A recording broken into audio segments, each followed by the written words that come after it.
आज आपण अधिक मासातली पद्मिनी एकादशी याचं वर्णन, याचं महत्त्व, या एकादशीमध्ये काय करायचं सर्व आपण पाहणार आहोत. म्हणजे या एकादशीला कुठले दान करायचे, व्रत करायचं की नाही, पूजा कशी करायची, धर्म कसा करायचा, महत्त्व कसं, पद्धत कशी, संपूर्ण माहिती या एका व्हिडिओमध्ये मी तुम्हाला देणार आहे. तर पॉझिटिव्ह थिंकिंग या चॅनलवर मनापासून तुमचं सर्वांचं खूप खूप स्वागत आहे. जर तुम्ही अजूनही चॅनलला सबस्क्राईब केलं नसेल, चॅनलवर नवीन असाल तर सबस्क्राईब नक्की करा. अशाच महत्त्वाच्या माहिती मी तुमच्यासाठी घेऊन राहणार आहे. चला सुरू करूया. सर्वात अगोदर ओम नमो नारायण, ओम नमो भगवते वासुदेवाय. वर्षातून एकदा येणारी ही पद्मिनी एकादशी म्हणजे वर्षातून एकदा येणारी, तसं तर 3 वर्षातून एकदा येणारी ही पद्मिनी एकादशी कधी आहे जाणून घ्या. मुहूर्त, पूजा पद्धत आणि महत्त्व हे संपूर्ण कसं पाळायचं, कसं करायचं ह्याची संपूर्ण माहिती तुम्हाला देणार आहे. अधिक महिन्यामध्ये पद्मिनी एकादशीचे व्रत पाळले जाते का? व्रत भगवान विष्णूंना समर्पित आहे असून इच्छापूर्तीसाठी अत्यंत शुभ मानले जाते. अधिक महिन्यातील पहिली एकादशी कधी आहे, त्याची पूजा कशी करायची, त्याचं व्रत कसं करायचं, दान काय करायचं, महत्त्व काय आहे, पद्धत काय आहे, कधी आहे, सगळं पाहूया या एका व्हिडिओमध्ये. सगळी माहिती जाणून घ्यायची असेल तर अजिबात स्किप न करता शेवटपर्यंत व्हिडिओ नक्की लिहा. शेवटला जर ही माहिती आवडली, हा व्हिडिओ आवडला तर कमेंटमध्ये ओम नमो भगवते वासुदेवाय लिहायला अजिबात विसरू नका. पद्मिनी एकादशी कधी आहे? 3 वर्षातून एकदाच येते ही पद्मिनी एकादशी. काय येते पद्मिनी एकादशी? काय आहे पद्मिनी एकादशीचं महत्त्व माहीत आहे का तुम्हाला? नसेल माहीत तर हा व्हिडिओ खास तुमच्यासाठी. हिंदू धर्मात म्हणजे आपल्या सगळ्या हिंदू संस्कृतीमध्ये, हिंदू धर्मामध्ये अधिक मास हा एक अत्यंत पवित्र आणि विशेष महिना मानला जातो. ज्या अधिक मासाला अत्यंत पवित्र आणि विशेष महिना मानला जातो, त्याच महिन्यामध्ये ही येते पद्मिनी एकादशी. हा एक अत्यंत फलदायी उपवास मानला जातो. ही एकादशी केवळ अधिक मासातच येते. 3 वर्षांनी एकदा येते, अधिक मासात येते. पुरुषोत्तम भगवानांची जितकी सेवा करता येईल तितकी करायची. एकंदरीत काय तर भगवान विष्णूंची सेवा करायची. एक अधिक मासात येत असल्यामुळे ती दर 3 वर्षातून एकदाच येते. या दिवशी भगवान विष्णूची उपासना, उपवास केल्याने विशेष आशीर्वाद मिळतात आणि अडथळे दूर होतात. म्हणजे जे काही तुमच्या आयुष्यात अडथळे असतील, दुविधा असतील, संकटे असतील, आणखीन बरंच काही असेल, घरात वाद असतील, विवाद असतील, तर हे संपूर्ण दूर होतात. अधिक महिन्यातील पद्मिनी एकादशी कधी आहे? तर आता अगदी 2 ते 3 दिवसावर म्हणजे बुधवारी ही पद्मिनी एकादशी आलेली आहे. मुहूर्त, पूजा पद्धत आणि महत्त्व जाणून घेऊया. 3 वर्षातून एकदाच येते पद्मिनी एकादशी. खगोलशास्त्र आणि हिंदू पंचांगानुसार चांद्रवर्ष आणि सूर्य, चंद्रवर्ष आणि सूर्यवर्ष यामध्ये दरवर्षी अंदाजे 11 दिवसांचा फरक पडतो आणि दरवर्षी 11 दिवसांचा फरक हा 3 वर्षांनी एका महिन्याचा फरक होतो आणि हा एका महिन्याचा फरक म्हणजे अधिक मास होतो. एक अतिरिक्त महिना जोडला जातो ज्याला अधिक मास, मलमास आणि पुरुषोत्तम भगवानांनी त्याला स्वतःचं नाव दिल्यामुळे पुरुषोत्तम मास. म्हणजे भगवान विष्णूंनी जे सृष्टीचे लालन करते, पालन करते आहेत, त्यांनी हा महिना स्वीकारला आणि हा महिन्याला पुरुषोत्तम मास हे नाव दिलं. यामुळेच या महिन्यात येणाऱ्या एकादशी दुर्मिळ मानल्या जातात. अगदी 2 एकादशी आहे, पद्मिनी एकादशी आणि कामदा एकादशी. तर कामदा एकादशी जून महिन्यामध्ये येत आहे, तर पद्मिनी एकादशी मे महिना संपताच मे महिन्याच्या एंडिंगला आहे. अधिक महिन्यातील ही एकादशी मानली जाते खास. मिळू शकते तुम्हाला श्रीहरींची कृपा, पण यासाठी तुम्हाला करावं लागेल दान, पुण्य, धर्म, विधी, व्रत आणि बरंच काही. आता इतकं जरी करता नाही आलं तरी जे विशेषतः करायचं आहे तितकं केलं. तुमच्याच्याने जेवढं शक्य होईल दिवसभरातून जेवढे जप, जेवढी श्रीहरींची सेवा, जेवढी विष्णूंची सेवा, जेवढी पुरुषोत्तम भगवानांची सेवा, एकंदरीत काय तर तितकी तुम्हाला श्रीहरींची म्हणजे श्री विष्णूंची सेवा करता येईल तितके तुम्हाला यातून लाभ मिळणार आहे. अधिक महिन्यात 2 विशेष एकादशी येत आहे. पद्मिनी एकादशी जी बुधवारी आहे, जसं की मी मागे सांगितलं की या बुधवारी जी आहे पद्मिनी एकादशी येणार आहे, 27 मे रोजी आहे ही एकादशी. आणि दुसरी म्हणजे कमला एकादशी असे देखील म्हटले जाते. तर दुसरी म्हणजे पद्मिनी एकादशीला कमला एकादशी सुद्धा म्हणले जाते. त्यानंतर आणखीन एकादशी अधिक मासात येणार आहे, ती म्हणजे परमा एकादशी. ही परमा एकादशी गुरुवारी 11 जूनला आहे. म्हणजे आपला जो अधिक मास संपणार आहे त्या अगोदर ही परमा एकादशी येणार आहे. आणि या दोन्ही एकादशीचा उपवास करणे फायदेशीर मानले जाते भगवान विष्णूंचा आशीर्वाद मिळवण्यासाठी आणि आध्यात्मिक प्रगतीसाठी प्रभावी मानले जाते.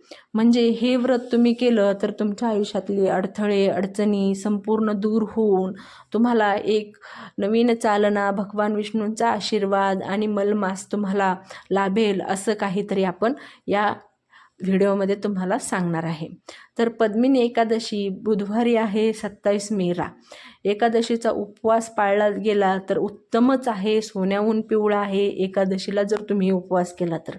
आणि एकादशीला उपवास करत असाल तर दानसुद्धा अवश्य करा. तर एकादशीला उपवास व्रत आता तुम्हाला जसं शक्य असेल त्या पद्धतीने तुम्ही उपवास करू शकता. एकादशी तिथीची सुरुवात 26 मे रोजी सकाळी 5:10 वाजता होणार आहे आणि 27 मे संध्याकाळी 6:21 वाजता संपणार आहे. म्हणजे एकादशीची तिथीची सुरुवात 26ला सुरू होऊन 27ला संपणार आहे.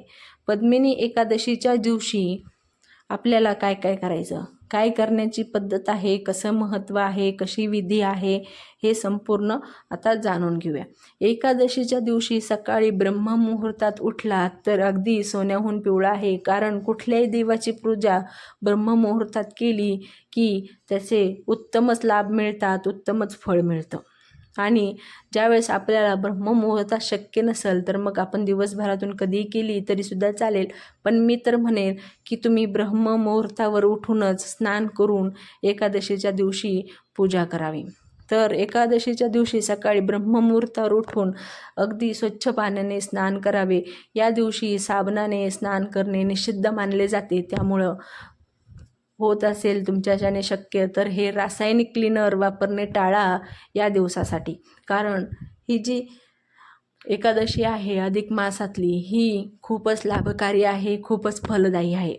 जेवढं होईल तेवढं तुमच्याच्याने शक्य असेल तेवढं तुम्ही जे आहे यावर तुम्ही करू शकता.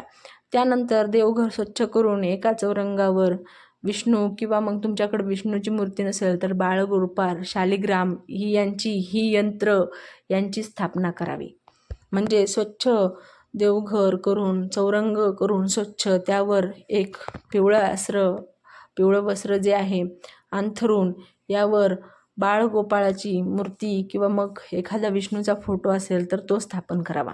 नंतर सर्वांना पंचामृताने स्नान घालून त्यांना पिवळे कपडे, फुले, तुळशीचा हार घालावा. आता तुळशीचा हार म्हणजे तुळशीची पाने एकादशीच्या दिवशी तोडू नयेत. त्यामुळे आदल्या दिवशी किंवा मग अगोदर तुम्ही तोडून पाण्यामध्ये ठेवू शकता. छान हिरवीगार ताजेतवाने राहतात. शुद्ध तुपाचा दिवा लावा, उदबत्त्या लावा. उपवासाची मिठाई असेल तर चालेल किंवा मग फळे. कारण या दिवशी भगवानांना सुद्धा उपवास असतो आणि तुळशीला सुद्धा उपवास असतो. तुळशीची पाने आणि पंचामृत अर्पण करा. नंतर तुम्हाला आता ही विष्णू सहस्रनामाचा पाठ करू शकता. कारण ही एकादशी म्हणजे भगवान विष्णूंना समर्पित आहे, भगवान विष्णूंना. त्यामुळे विष्णूंचा तुम्ही सहस्रनामाचा पाठ करू शकता किंवा मग दिवसभर ओम नमो भगवते वासुदेवाय याचा जप कधीही करू शकता. सकाळी, दुपारी, संध्याकाळी कधीही करू शकता. दिवसभरात जितका होईल तितका तुम्ही या मंत्राचा जप करा. या दिवशी दान करणे अत्यंत शुभ मानले जाते. आता जर तुम्ही व्रत नसाल करत, तुम्हाला जर काही अडचणी असतील, व्रत करायचं नसेल, तुमच्याच्याने व्रत होत नसेल तर तुम्ही दानसुद्धा करू शकता. दान करणंसुद्धा खूप शुभ आहे, खूप फलदायी आहे, खूप लाभकारी आहे. संध्याकाळी तुळशीच्या रोपाजवळ दिवा लावा. म्हणजे तुळशीच्या रोपाजवळ छान साजूक तुपाचा दिवा लावा आणि शक्य असल्यास तुळशीला 7 प्रदक्षिणासुद्धा घाला. जर प्रदक्षिणा घालायसारखी तुळशी नसेल तर मग हात जोडून नमस्कार सुद्धा करू शकता. एकादशीच्या दिवशी तुळशीचे पाने तोडू नये. जसं की मी अगोदर सुद्धा म्हटलं की एकादशीच्या दिवशी तुळशीचे पानं तोडू नये. तुम्ही आदल्या दिवशी किंवा मग अगोदर तोडून ठेवू शकता. पाण्यामध्ये छान ताजीतवाने राहतात, हिरवीगार राहतात, पाण्यामध्ये साठवून ठेवा. तर अशा पद्धतीने एकादशीच्या दिवशी तुळशीला हात लावू नये किंवा मग तुळशीला कुठलाही नैवेद्य देऊ नये, कारण तुळशीला सुद्धा उपवास असतो. फक्त तुळशीला पाणीसुद्धा घालू नये, फक्त दिवा लावावा. एकादशीच्या दिवशी तुळशीला उपवास असल्यामुळे पाणी अजिबात घालू नये, पाणी तोडू नये तुळशीला, आणि दिवा अवश्य लावावा सायंकाळी. चंद्र सूर्याच्या राशीत करणार प्रवेश, या राशीच्या लोकांना फायदा होणार. आता या पद्मिनी एकादशीमुळे कुठल्या राशींच्या लोकांना फायदा होणार आहे हे सुद्धा पाहूया. कारण आता चंद्र जो आहे सूर्याच्या राशीत प्रवेश करणार आहे, त्यामुळं कोणत्या राशीला फायदा होणार आहे हे सुद्धा पाहूया. तर पद्मिनी एकादशीचे महत्त्व स्कंद पुराणात सांगितले गेले आहे. भगवान श्रीकृष्णांनी धर्मराज युधिष्ठिरांनाही हे व्रत पाळण्याची योग्य पद्धत समजावून सांगितली. असे मानले जाते की पद्मिनी एकादशीचे व्रत पाळल्याने व्यक्ती